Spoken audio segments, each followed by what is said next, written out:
तरीन वीडियोस के लिए हमारा YouTube चैनल सब्सक्राइब करके बेल आइकन प्रेस करिए ताकि आपको मिले हर अपडेट सबसे पहले। मुआवनी खुसूसी का ओहदा किया गया, फिरदौस आशिक अवान पर पंजाब असम्बली के दरवाजे भी बंद हो गए। फिरदौस आशिक अवान को पंजाब असम्बली में जाने से रोक दिया गया।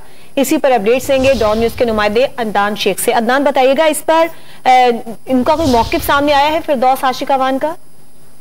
जी बिल्कुल, फिरदौस आशिक अवान सियालकोट PP 38 से जो एहसन सलीम बरियाल थे उनकी हलफ बर्दारी थी आज पंजाब असम्बली के अंदर। तो वो जिस तरह पहले वो आती थी पंजाब असम्बली में, उसी तरह वो आज अपने मुख्तलिफ अंदाज से आई। तो जैसे ही फिरदौस आशिक अवान पंजाब असम्बली के मेन गेट पर पहुंची तो सिक्योरिटी एहलकारों ने उनको रोक दिया और ये कहा कि आपका नाम लिस्ट में मौजूद नहीं है, तो लिहाजा अब आप पंजाब असम्बली के अंदर दाखिल नहीं हो सकती। जिसके बाद फिरदौस आशिक अवान ने जो है वो लिस्ट देखी तो लिस्ट में जो उनका नाम था वो जो है वो नहीं मौजूद था।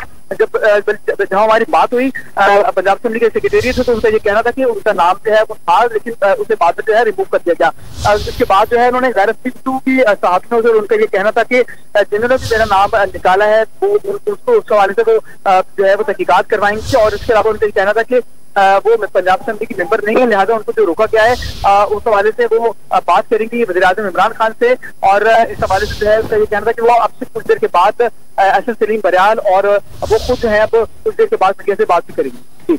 अदनान शेख, बहुत शुक्रिया।